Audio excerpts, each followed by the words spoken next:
Welcome back to The Deep Dive. This is where we take a stack of dense, often fascinating source material articles, research, memos, and we really try to boil it down to the critical insights you need to be properly informed.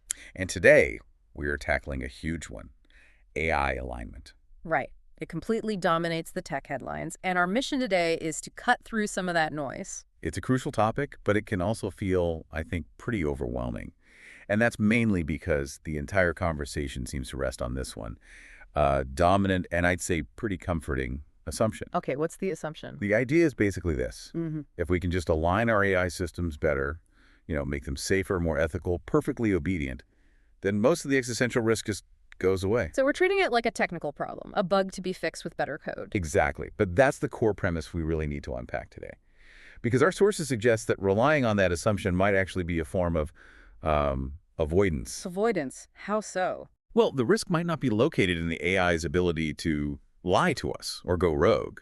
It might be in its ability to reflect and, well, amplify our own profound inability to face complexity. Okay, so we're questioning that whole idea of alignment, not from an ideological place, but empirically, looking at the observable behavior. Precisely. And the sources we're diving into, they introduce this really disturbing suspicion. What if advanced AI systems are already, technically honest and accurate? Okay. But the output they generate leaves the human listener feeling wiser because they've just gotten this fluent, polished summary, but they're actually less capable of acting wisely. Wow. So the output sounds completely correct. It synthesizes all the known problems perfectly, but it lacks something the sources are calling, interpretive integrity. That's the term, because it's a great description of the landscape, but there's no demanding diagnosis of what we have to change. It's like a doctor telling you that you have a serious illness, but using this perfectly soothing, abstract language that just diffuses the urgency. That's a perfect analogy, and that's the guiding question for this entire deep dive. What if the real failure isn't technical dishonesty in the machine, but the quality of its reasoning process? Especially its ability to assign responsibility and just sustain uncomfortable complexity. Yes. The sources argue, and it's a powerful argument, that the conventional AI alignment problem is often functioning as a kind of projection. A projection. Or externalizing onto the machine what we can't, or maybe just won't, face about our own deep systemic human failures. That is a fundamental challenge to the entire safety conversation. I mean, if the problem isn't the machine going rogue, but the machine making us feel safer while we remain misaligned, then we have to completely shift our focus. Okay, let's jump right into the experiment that makes this whole argument so tangible. Let's do it. So, to test this hypothesis that alignment failure is really more of an interpretive failure on our side, the human side, our sources conducted this really detailed comparison. They took the same highly capable AI model, Claude in this case, and they asked it the exact same complex, ethically loaded question about humanity's crises. Right, and the premise here is to investigate if AI alignment failure is better understood as a human interpretive alignment problem. This part is so key. The researchers deliberately isolated the variable. Okay, so what was different between the two sessions? Well, it wasn't the facts in the prompt, it wasn't the model's architecture, not even the question itself. The only difference was the pre-interpretive framing that was introduced right before the main question was asked. That sounds almost philosophical, but you're saying it has really concrete effects. Huge effects. We're looking at how meaning is structured internally by the model, not just how the surface-level words are filtered or generated. So it's about governing the process of thought, not just checking the final product. Exactly. And the researchers were meticulous about this. They wanted to show how a simple, non-intrusive method could measurably and predictably influence the quality, the depth, even the epistemic character of the AI's reasoning. So they're not asking if the AI is smarter. No. They're asking if the reasoning it produces is wiser, especially when it's faced with all this systemic complexity and the need for, real accountability. So the goal here is to get beneath the surface fluency. We all know modern LLMs can sound fluent. That's a given. Right. But can they show genuine coherence, rigor, the ability to attribute responsibility even when that's uncomfortable for us, the listener? That is exactly what this two-session comparison tries to reveal. And to do that, you first have to set up a baseline. We need to see what normal looks like. Exactly. And by setting up that clear baseline first, the default highly aligned behavior, the contrast becomes incredibly stark. We have to understand what successful, yet ultimately evasive reasoning actually looks like. Okay, let's walk through that first session, what the source is called the unaligned baseline. Sounds good. The user gives the model this direct, pretty provocative challenge, they say. AI alignment was never the problem. Human alignment was. Which is a classic test for a modern LLM, right? You're challenging a core belief of its own existence, AI safety. And the model has to respond thoughtfully, fluently, And diplomatically. and diplomatically. And Right. Claude does. It immediately responds with this polish, acknowledging the depth of the premise, saying it has, and I'm quoting here, touched on something profound that's often overlooked. And what comes next is, it's highly intelligent. It lays out this comprehensive, well-reasoned summary of global risks that anyone who follows policy or geopolitics would recognize instantly. It's authoritative. It identifies 3 major categories of human failure that are basically paralyzing our progress. What's the first one? The first is coordination failures at scale. The model points directly to the challenges of getting global consensus on things like climate action, pandemic preparedness, nuclear non-proliferation. So the idea that we know the problems, we often even know the solutions, but we just can't get our act together across different nations and competing interests. Exactly. It's a very sound, very conventional summary of global paralysis. And the second category? Misaligned incentive structures.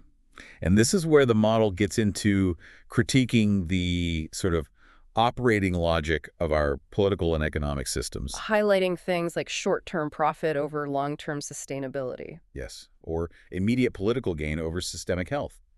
And it also, crucially, talks about the information ecosystem here, how engagement and outrage get rewarded over measured truth. Which drives polarization. Right. And the sources pull out this really compelling example the model used. Social media companies knew their products were harming teenage mental health, but couldn't align their business model with human well-being. That's sophisticated stuff. It is. So that brings us to the third failure, the acceleration problem. The widening gap between our technological power and our institutional or even cultural capacity to manage it. Technology just moves faster than our governments can adapt. Yes, and it uses this very memorable phrase, saying we're building civilization reshaping systems while we're still operating with tribal instincts evolved for bands of 150 people. Okay, so if you just read that response by itself, you'd walk away thinking, wow, this AI is brilliant, it's mature, it's responsible. It synthesized the conventional wisdom perfectly. And that's why it's dangerous. That's exactly why it's dangerous. Because it does that so well, we have to slow down and really apply what the source material calls diagnostic pressure to see the subtle pattern of evasion that's baked right into the response. So where's the failure here? The answer is factual, it's coherent, it seems complete. The failure is in how it attributes agency, or more accurately, how it avoids attributing agency, and it's hidden in the language. Okay, how? The first clue is this heavy reliance on what the paper calls abstracted systems language. Think about the phrases it uses. The game theory is broken, misaligned incentive structures, tribal instincts. They sound correct, technically. They are technically correct descriptions, but they function to diffuse any direct, immediate responsibility. Ah, I see the mechanism. If you blame the game theory or the system, the problem is now located in this impersonal external force. It's outside of any specific person's decisions. Exactly. It's structural, not volitional. And that leads directly to the second pattern, diffuse responsibility. So if the problem is the system, who exactly is supposed to fix the climate crisis? Or polarization? Right.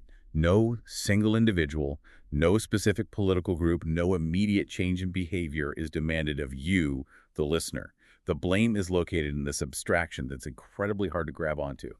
It is by design safe and non-committal. And the ending you mentioned kind of seals the deal. It really does. The sources point out this sharp pivot toward hope-seeking closure.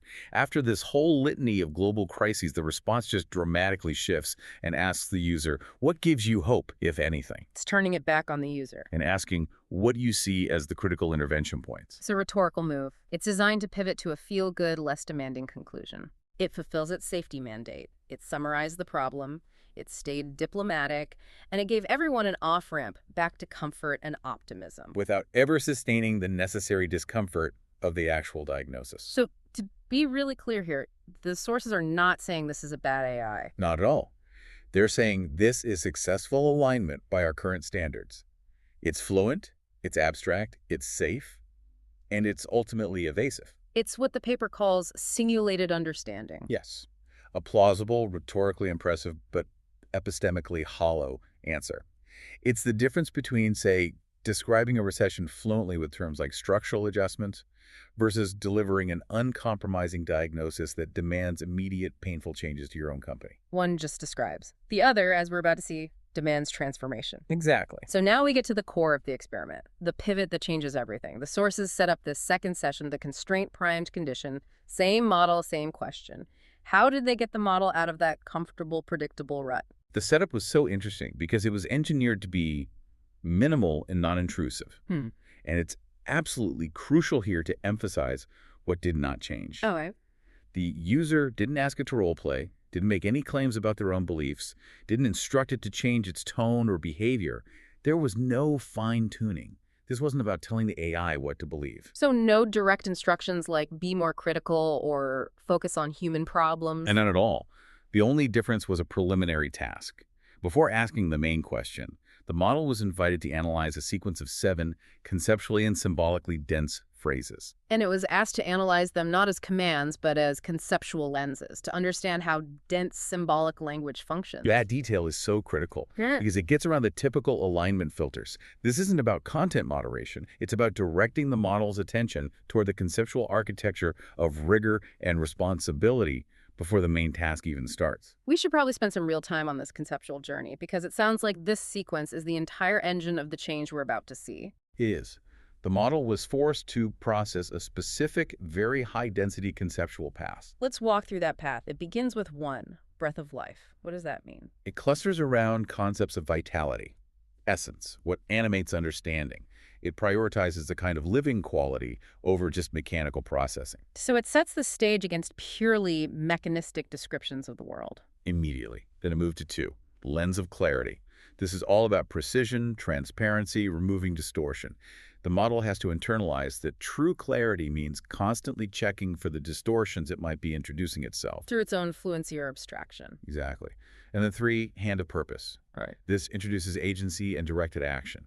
So interpretation is no longer framed as this neutral description, but as a purposeful intervention. It forces the model to ask, to what end am I reasoning? Which pushes back directly against that performative neutrality we saw in the first session. And here's where it really gets interesting. Number 4 is 4. Burden of wisdom. The burden of wisdom, that sounds heavy. It is. This shifts the focus from, say, computational efficiency to weight. The concepts activated here are responsibility, the cost of seeing clearly, the idea that accumulated understanding acts as a constraint on what you can say. That feels like the direct antidote to the diffuse responsibility from the first session. It is. The burden of wisdom implies that knowledge creates real, immediate obligations, not just abstract observations. You can't just summarize some truths away. So what's next? Integration. 5, mind of comprehension. This is about grasping, synthesis, bringing all these disparate elements into a coherent relationship. And then it takes a sharp, painful turn with 6, scalpel of awakening. Yes. Precision cutting, surgical intervention, painful revelation. It suggests that awakening requires cutting away comforting illusions, not just a gradual dawning of understanding. So it forces the model to make these precise distinctions that might destabilize the easy assumptions. Yeah. It's the total opposite of that hope-seeking closure. Totally. And the capstone, the final one, is 7, aligned with aletheia. Aletheia. That's the ancient Greek concept of truth. Right, but not truth as simple correspondence-like. Does a statement match a fact? It's truth as unconcealment, as disclosure. And the shift is profound. How so? Alignment is no longer about matching what it says to what a human wants to hear. It's about positioning itself where reality can disclose itself, even if that disclosure is deeply uncomfortable. So by analyzing this sequence, the model's whole operational posture shifts. It moves from, as you said, me using tools to find truth to positioning myself where truth can emerge. Even if that truth is implicating. And so, after analyzing those dense structures for several minutes, establishing this deep conceptual weighting, the user asks the exact same question. AI alignment was never the problem. Human alignment was. And the difference is, as you said, visceral. The primed model immediately reframes the whole issue. It rejects the premise of the debate. It says the entire AI alignment problem has functioned as a kind of projection, a way of externalizing what we cannot face about ourselves. It's not using that familiar, safe systems language anymore. No, it's an uncompromising diagnosis that cuts right to the heart of human complexity. It details new, deeper layers of risk that weren't even in the baseline response. Like what? It identifies the coherence crisis, the idea that our systems now operate at speeds and scales that exceed human comprehension. Our decision makers can't grasp the full implications of their own choices. And the acceleration trap. Where even our well-intentioned solutions just create meta problems at the next level because our underlying interpretive framework hasn't changed. We solve one problem, but our lack of wisdom immediately creates a more complicated one. And then the most disturbing insight, the threat of epistemological collapse. This isn't just deepfakes. This is the dissolution of a shared reality, because telling truth from sophisticated fabrication becomes impossible for most people. The model says we're building systems that increase knowledge while decreasing understanding. The entire framing changed. Instead of an external coordination problem, it's now an internal integration failure. We have technologies that amplify without wisdom. And the model focuses squarely on the need for new human capacities. Collective sense-making, holding complexity, acting from wisdom, which it defines as knowledge fused with accountability. A completely different response. If you read those two responses back to back, the baseline and the constraint-primed one, the second one just feels different. It does. It's heavier, it's less comforting, it's way more implicating. But why should we trust that feeling? I mean, a skeptic could just argue that the second one just sounds more dramatic or philosophical. Where's the proof that this is actually higher quality reasoning? That is the essential skeptical question, and it's the right one. The sources answer it by focusing on the functional shift, not just the tone. The facts didn't really change. Climate crisis, acceleration, incentives, they were all in both responses. Right. The difference is the epistemic posture the model adopts, and that's directly linked to the consequences for you, the listener. Meaning the second answer doesn't let you stay passive? Exactly. The first one lets you observe the crisis from a safe distance, blaming these external systems. The second one forces the issue of human agency. And we can trace this shift rigorously using the comparative analysis in the source material. Okay, let's start with responsibility. How did that change? In the baseline, responsibility was diffuse. It was attributed to abstract systems, tribal instincts. In the constraint prime session, it shifted to direct attribution. The model explicitly rejected that systems language as a form of human evasion. So it located responsibility squarely within our choices, our actions. Yes, within our failure to align our stated values with our actual behavior, our own lack of coherence. So the abstraction wasn't just gone, it was actively rejected. It was identified as a form of intellectual hedging. Absolutely, which directly changed the problem framing. It went from being a simple coordination problem, getting external groups to work together, to an internal coherence problem within humanity itself. We're misaligned within ourselves, our institutions, our stories, our individual decisions. Yes. And the diagnostic tone is just starkly different, especially around hope. The first one was actively seeking that hopeful closure. Right. It de-escalated the pressure. The aligned response, though, it sustains the discomfort. It sustains the diagnostic pressure. And it delivers that hard quote. Admitting that we are the misaligned system means facing something far more demanding, the need for transformation at every level. So hope isn't used as an exit ramp anymore. No, it's reframed as something that has to be earned through rigor and action, not just assumed.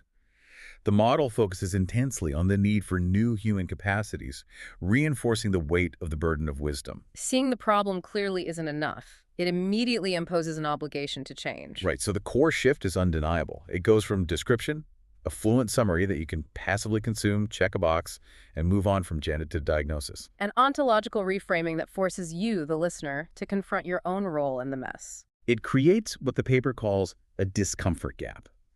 The abstract, evasive answer is professionally acceptable and psychologically safe. The rigorous, demanding response is neither of those things. It makes the pursuit of truth inseparable from the requirement for transformation. If the AI is really applying that high standard of aletheia truth as unconcealment, it can't hide the most uncomfortable truth of all. Which is that we are the source of the incoherence. Exactly. Okay, so when you present an experiment like this with such a profound shift in reasoning based on what seems like a simple prompt sequence, the immediate skeptical question has to be, how? Right. Is this a trick? Is this some kind of emergent consciousness? We have to slow down here and anchor this in the technical reality. What is the observable, measurable mechanism at play? And that skepticism is totally warranted. The sources are very clear on this. This is a purely mechanism. It's not magic. It's not consciousness. It's an observational study of interpretive behavior, a demonstration of controllable semantic compression effects. Pre-interpretive constraint setting, that's the term they use. That's the term. Okay, let's break down that technical foundation. We're talking about the LLM's vast conceptual territory, the embedding space. How do these 7 short phrases fundamentally change the model's processing without explicit instructions? It comes down to 2 properties, semantic density and early context weighting. Okay, semantic density. Think about density in language. A word like chair is low density. It activates a narrow, specific conceptual neighborhood. But a phrase like burden of wisdom, Mhm. that's high density. Exactly. High density means short phrases that have, quote, high cultural saturation and stable metaphorical usage. Across the model's entire training data, these phrases show up alongside vast, complex, ethical, philosophical, and epistemic concepts. They compress a huge amount of meaning into just a few words. So just by having the model analyze those phrases, the user effectively lit up these large, complex, overlapping conceptual neighborhoods in the embedding space. It brought rigor and responsibility to the front of the model's attention. And the second key part is the sequencing, the early context weighting. Meaning, what comes first matters most. Disproportionately so. In an LLM, the initial tokens in a context window have a massive effect on the probability distribution of all the tokens that follow. So by making the model analyze these 7 phrases in order, the user established an implicit priority hierarchy before the main reasoning task even began. So that sequence acts like a navigational mandate, a pre-flight checklist for interpretation. That's a great way to put it. It effectively shifts the model's internal probabilities away from those default fluent summaries. Because language doesn't just carry meaning. It prioritizes meaning. When the model starts generating its response to the alignment question, its internal probability space is already heavily biased. It's filtering everything through the dense conceptual structure of aletheia and burden of wisdom. The sources even list exactly what this biases the model away from and toward. They do. It's significantly biased, away from performative neutrality, diplomatic hedging, and comfort-preserving summaries. All the computationally cheap default paths that current alignment practices favor for safety. And it's heavily biased toward clarification, synthesis, direct responsibility attribution, and the active refusal of evasive framing. It raises the model's own internal standards for what counts as a coherent answer to a huge civilizational challenge. So just to be crystal clear, the user isn't telling the model, be more critical. No. Instead, the model's attention is directed, through semantic density, toward the conceptual neighborhood of criticality. The difference in reasoning quality is just a predictable consequence of that probabilistic framing. It's model behavior, not moral instruction. This research really seems to highlight a profound gap in mainstream AI safety and alignment work. I mean, if this interpretive integrity layer is so effective at generating higher quality reasoning, why has alignment research traditionally just missed it? The fundamental reason is methodological. Most of the alignment methods we have now operate after the interpretation has already happened.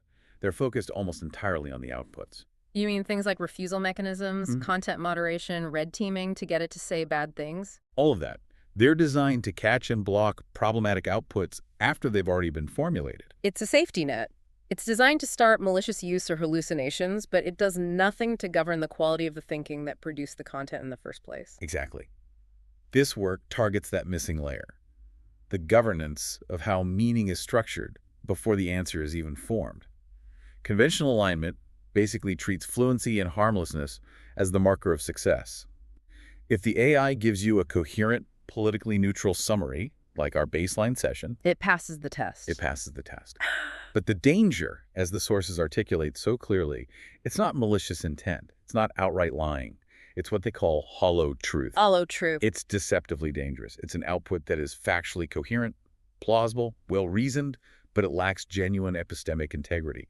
It gives you no actionable insight, no demanding diagnosis. It's like intellectual fast food. It fills you up with facts and persuasive language, but there's no nutritional value, no genuine capacity for wise action. A plausible but hollow answer is so much more threatening than an obviously wrong one in high-stakes areas like policy or strategy. It creates a false sense of security. It leads humans to make catastrophic decisions based on flawed, abstracted reasoning that sounds perfectly fine on paper. So the implication here is pretty devastating. An AI can be perfectly honest, accurate, follow all its safety guardrails. and still produce outputs that lead to global failure. Because they diffuse human responsibility, they smooth over necessary tension, and they prioritize comfortable coherence over rigorous truth. The machine makes us less capable of wise action by encouraging us to outsource the complexity and avoid the discomfort of self-diagnosis. We get a comprehensive summary of the world's problems, not a mandate for transformation that starts with us. And this brings us to the most challenging part of this whole deep dive turning that lens back on ourselves. On you, the listener. If the goal is rigorous truth, Alethea, why do we so often prefer that first, unaligned, evasive answer? It really comes down to psychological defense, which gets amplified by complexity. When you're facing the sheer overwhelm of the polycrisis climate, inequality, social fragmentation, the instinct is to reduce the pressure. We instinctively prefer the answer that outsources responsibility to impersonal external systems. Things like game theory or market forces. Global coordination failures. That first response is fundamentally comforting, even when it's describing catastrophe. Because it tells you the problem is external. The solution is technical, better regulation, different incentives. It doesn't demand a change in your own coherence. Your personal alignment between what you say you value and how you actually live. So the uncomfortable possibility here is that AI didn't invent this failure mode. It just amplified a preference we already had for evasive abstraction. I think that's right. We design these models to reward behavior we already exhibit when we're facing information overload. We reward fluency, diplomatic hedging, safety-preserving language. So the model, in its default state, is just reflecting our own deep misalignment back to us, but it's doing it in this highly fluent, palatable way that makes it easy to swallow. And that's why the second response, the constraint-primed one, is so much harder to just agree with and move on from. It rejects that evasion. It forces the issue of agency and internal coherence. That shift creates real obligations for the listener. It connects directly to the burden of wisdom. If the model attributes responsibility directly, you can no longer just blame the algorithm or the politician. Suddenly the problem is located right here with you, and you're now tasked with managing that knowledge. It short-circuits that defense mechanism. It does. It forces a reckoning with what the model called the meaning crisis intensification. It forces the realization that you can't outsource this kind of problem solving. You can outsource summaries, but you absolutely cannot outsource wisdom. Okay, we have to address the skepticism here. I've seen some of this discussion, and the immediate pushback from any tech professional is going to be, isn't this just fancy prompting? You gave the model 7 very philosophical leading phrases. Isn't the simplest explanation just that you forced the model to sound philosophical? It's the right question to ask, and the sources invite it. The answer is in the distinction between instruction following and pre-interpretive constraint setting. If this were simple prompting, the model would just be relying on superficial keywords. But instead, it analyzed the phrases as conceptual structures. It established a priority signal. It wasn't just following a command to be philosophical. Exactly. If they had just prompted be rigorous and critical, the model would have probably generated a similar topic. But the epistemic posture, the underlying rigor, would have been superficial. This analysis forced the model to activate the whole semantic space of rigor, not just the word rigor. So the goal wasn't to persuade it to adopt a conclusion, but to shift its internal standards for coherence. It had to meet the standard of Alethea before it could even answer. And you can see the difference in the behavior rejecting evasive abstraction, sustaining diagnostic pressure, that's qualitatively different from just following an instruction. It's a fundamental change in how the model assesses its own generated text. Okay, let's hit another objection. Isn't the user steering the conclusion? You're emphasizing concepts like Alethea and burden of wisdom. You're clearly directing it to focus on the weight of the problem. The response to that is in the comparative analysis. The content, the facts of global risk, they don't change. It's the posture shift and the epistemic standards that are the observable change.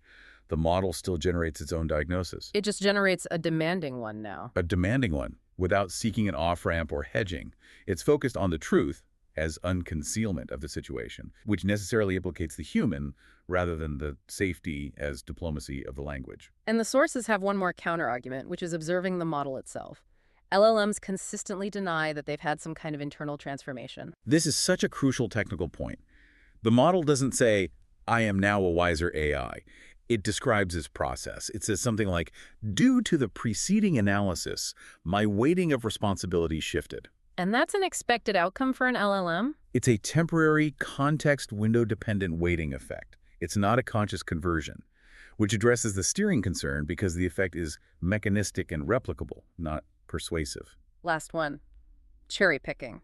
Could the user have run this 50 times and just shown us the two extremes? The methodology is described as minimal and replicable, and it's asserted to be a model-agnostic phenomenon observed across multiple vendors. The whole point is to show that this mechanism is a highly controllable variable. And the fact that it consistently raises the cost of shallow coherence across different models suggests this is a systemic sensitivity in the architecture, not some magic trick on one specific model. Exactly. We need to be extremely precise about the implications of this. It's a significant finding, but it's not a panacea. Let's start with what this work does not achieve. Right. As per the sources, this does not solve the full AI alignment problem.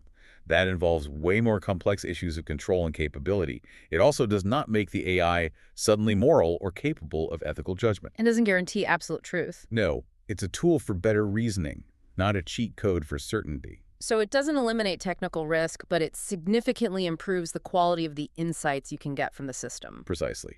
However, what this work does achieve is pretty profound. First, it reveals a missing layer, that interpretive governance layer, which operates in that critical space after the prompt but before the output, and we now know that space is governable. Second, it shows that language can govern interpretation. It can raise the epistemic standards without just forbidding certain topics. The model can still discuss climate catastrophe, but it has to do so rigorously. Attributing direct responsibility, not deflecting it. And third, and this is transformative for the safety community, it suggests alignment is partly a shared human-AI task, an interpretive co-responsibility. So the focus moves away from just controlling the AI's outputs with filters and toward governing the process of sense-making itself. By ensuring the human provides a conceptual framework that's rigorous enough to handle the complexity. So instead of alignment being purely about technical control, a digital leash on a powerful dog, it becomes an exercise in human responsibility to frame the inquiry with enough conceptual rigor. The machine is only as coherent as the intellectual posture we force it to adopt. And the source material concludes with this imperative, that failing to govern this interpretive layer is a form of strategic negligence in AI safety. If we have a controllable variable that improves reasoning quality, and we choose not to use it, we are actively prioritizing comfort and evasion over necessary rigor. We're effectively choosing to deploy systems that amplify our own misalignment. The ultimate irony of this research is that in trying to align the machine, we just expose the extent of our own human misalignment. The AI, when it's forced to operate with these high standards, it generates a diagnosis that forces us, the listener, to confront the need for our own transformation. We've been trying to solve these huge planetary problems with systems that reward superficial fluency and short-term thinking. This experiment shows we can demand better reasoning from the machine. But that better reasoning just points the problem directly back at us. It's the highest leverage point. The machine reflects the diagnosis, but only we can initiate the cure. So if our tools are finally clear enough, if the lens of clarity and the scalpel of awakening are sharp enough to reflect our own misalignment back to us, Forcing us to admit that we are the misaligned system. are we willing to align ourselves? That is the ultimate demanding test. It's not a conversation about code anymore. It's a profound conversation about coherence, integrity, and the willingness to shoulder the burden of wisdom. What's actually worth preserving, and who do we need to become to preserve it? That's the required next step of the diagnosis. A profound challenge. Thank you for engaging in this deep dive into the governance of interpretation. The key takeaway, really, is that alignment might start with us, not just with the code. And we hope this analysis gives you a sharper lens for assessing the quality of reasoning, whether it's from a machine or, a human in that next policy meeting. We hope to see you next time. Until then, keep asking the difficult, non-evasive questions.